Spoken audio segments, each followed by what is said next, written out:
Pandemic is probably one of my favorite games. I played the original one a lot, and then I played all of the other versions, expansions, and to different extents I liked them all. So I was very excited and very optimistic when I picked up Pandemic Rising Tide, a new implementation of Pandemic, in which this time we are in the Netherlands, and the emergency, the epidemics, is an epidemic of water, so to speak.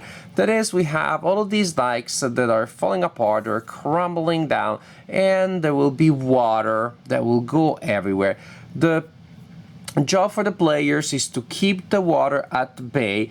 If there ever are no available water cubes when it is time to add any on the board, then the players lose the game. That is one of the way they lose the game. So they need to keep the water at bay, keep pumping, keep building dikes all around to prevent too much water on the board, and as they do so, they're also trying to build for hydraulic stations, for hydraulic structures. If they manage to do so before they lose the game, then, well, they win the game. Another way they lose the game is if the deck of cards, or resource cards, is exhausted, again, before all 4 structures have been built. This is what the board looks like at the beginning, or I should say halfway through setup. Setup is quite a chore, because first you need to place all of these dikes here in the spaces indicated by a red dot. Then you start drawing cards selected that indicate random locations, such as, I'm not gonna pronounce this, but it is here. I started to get a sense of where things are. Also, the fact that they're color-coded really helps. Also, the fact that I indicated there really helps. So you will draw cards during setup after you do what you see here to degrade regions. When a region is degraded, for each level of degradation, you remove 1 dike, and then if there are no dikes left, for each level of degradation, you add a water cube. Suppose, for example, that we are degrading this region here by 3, so 1, 2, and then 3. Wait, no, look at that, this is another, then 3. Suppose that then we degrade it more, we degrade it for whatever reason by 2 levels, then we add 2 cubes there. That's how degrading works. So first you place all the dikes there, then you degrade a number of regions based on the cards that are selected there. Then you will reconcile the water. We'll talk about that later. Just that if there is an area with a lot of water and another area with not much water, then the water flows down, and that is represented by adding new cubes. Then you prepare your deck of resources, similar to what you have in the original Pandemic. The resources, that is the right word, are a mix of regions and special events, alas in there you will need to also add storms. So there are more storms here than there are epidemics, that are outbreaks in the original Pandemic. The effect is pretty much the same. It makes things worse, it makes the game go faster, water will come in faster, it breaks stuff down, it's bad. But now there are 6, 7, or 8 of them, depending on the level of difficulty, so it happens more often. That means that to seed this deck, you have to divide it in a lot of small packets. You shuffle 1 storm inside all of them, you stack them one on top of the other. And this is why setup is more involved than in traditional Pandemic. Each player has a character with different abilities. You can pause the game and read what they do if you so desire. This should give you a sense of the options that you have. And so suppose that we have 3 players, hooray, and they start from there. Like in a traditional Pandemic, you have 4 actions per turn, and that is good because a lot of stuff that you will want to do. And those 4 actions can be spent to perform actions from this list, and you have a nice player aid that each player receives. Classic, typical, you spend a movement to move, a point, an action to move to an adjacent area. Also important, you see some areas, these are high regions, water never goes up there, but these are playable regions, so you can move through them. The water only flows from and into low regions, which is pretty much every region that doesn't look like that. So you can simply move to an adjacent region. You can sail, that is, you discard a card to move to the region named on the card, typical. The opposite or the complementary action is to discard a region that matches your region to move to any region. If I'm in Cromer region, if that's how it's pronounced, I discard the card for Cromer region. I can go where I want. Pew, pew, bazinga. I go there. Another way of moving, you have to imagine that there are small canals and small navigable ways everywhere here on the map. So another way of moving is to return to port. During the game, players may build ports, and you can, for an action, you can go to a port from wherever you are. You do not need to be in a port yourself. This is more flexible than using the stations in a traditional Pandemic, where you need to go from one to the other. You go from anywhere to a port. Very convenient. Pump. Spend an action to remove a water cube. Build a dike. That's pretty simple. You spend an action to place a dike, one per action, along the borders of the region that you're in. Build a pumping station. This is very important. You discard a card matching your region to build a pumping station. This is the token that represents it, and suppose that we build a region there because we have a player there. Yes, sir, we do. So you discard the card corresponding to the region, and then you place the pumping station. Oh, and early on we also had a pumping station there. At the end of the player's turn, players will discuss together because they can operate all pumping stations on the board. This is key. You can discard a card matching your region to build a new port, so you can travel faster. Like in traditional Pandemic, you can share resources, which is give or take a card when you have two players that are in the same region, and the card that is being given or taken matches that region. And then you discard 5 cards matching a region scholar to build the hydraulic structure that corresponds to that color. So we have 4 colors, and each hydraulic structure goes in a specific place. To build that one, I need to be here or here. This is a special hydraulic structure. It goes there in the middle of the sea, and pretty much it drains this area. Now this area becomes land for all intents and purposes.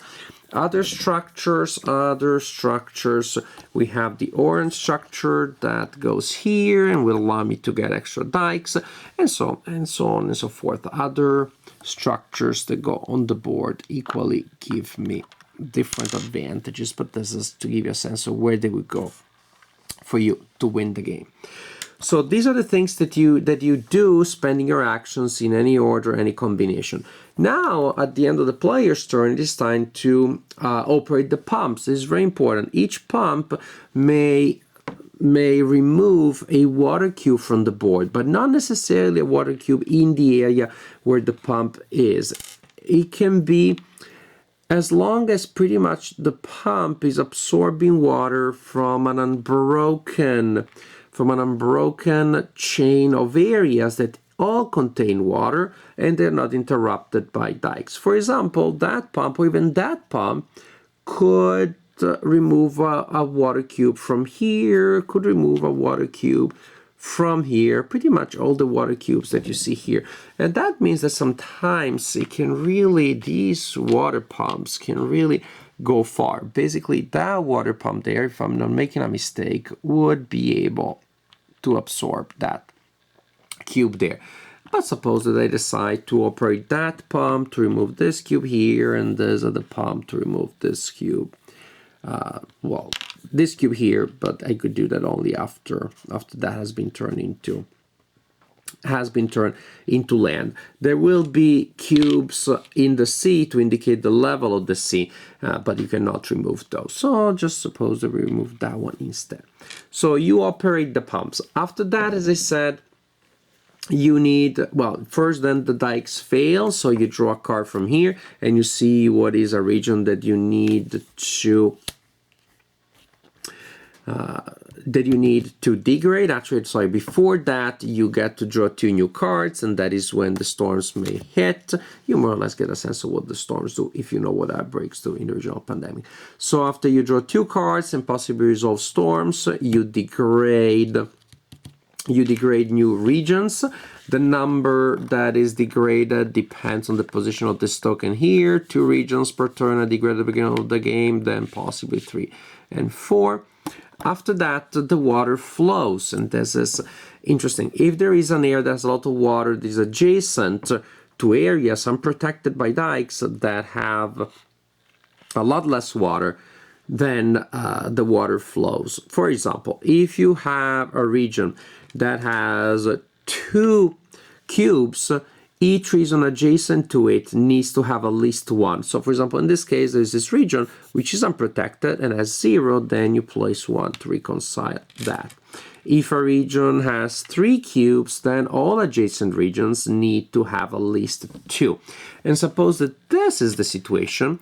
In the phase where we are looking at the board and checking where the water flows, we need to add a cube there and 2 cubes here. Now, here's the funny thing. Remember what I said? If it's 2 next to an area with 0, if it's 2, each area needs to have at least 1 next to it. So here we have 2 next to an area with 0, and we place another cube here. And suppose that this was the case, actually, oh gosh, then 2 would go here, but luckily enough, it looks like they stopped. So this is how a single dike that fails, everything looks okay, sometimes opens a long path and the water starts going through and pretty much explodes and goes everywhere. And you're all of a sudden like, how the heck did I get the water here when something exploded up there? That kind of stuff happens. Well, not in this case, there's a fictional example, but just to get your sense of water is sneaky. Who knew? Who would have thunk? So this is the general idea, really. You do your actions, you operate the pumps, you draw cards, degrade regions by removing dikes and adding water. Check to reconcile the level of the water so that you don't have high levels of water mysteriously standing there without flowing. So let the water flow. Let nature do its job. That ends the player's turn. You repeat like this until either you should place cubes on the board and you cannot, then you lose the game. You run out of cards, then you lose the game, or you build all 4 hydraulic structures, in which case you and or your team win the game. I said you and or your team because, of course, this is a cooperative game and it is also solitaire friendly, or at least it is soloable for reasons that we will explain later. It is not as friendly to the solitaire player as other games in the line. But now, without further ado, let's talk about the game in general. Let's move to the conclusions of this video. Pandemic Rising Tide. Yes, I like it. I like it quite a bit. Keep that in mind during my conclusions, because I have many opinions, several conflicting with one another. This is how great minds work. And sometimes you may lose sight of the fact that I like it when I start complaining about this or that thing.